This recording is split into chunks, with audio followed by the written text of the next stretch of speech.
उमापतिं सुरगुरुं वन्दे जगत्कारणं वन्दे पन्नगभूषणं मृगधरं वन्दे पशूनां पतिं वन्दे सूर्यशशाङ्कवहिनयनं वन्दे मुकुन्दप्रियं वन्दे भक्तजनाश्रयं च वरदं वन्दे शिवं शङ्करम् ॐ मृत्युञ्जयाय रुद्राय नीलकण्ठाय शम्भवे अमृतेशाय शर्वाय महादेवाय ते नमः।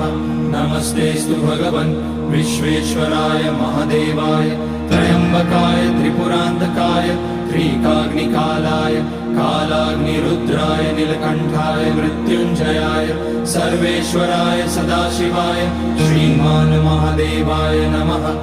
ॐ नमः शम्भवाय च मयोभवाय च नमः शङ्कराय च मयस्कराय च नमः शिवाय च शिव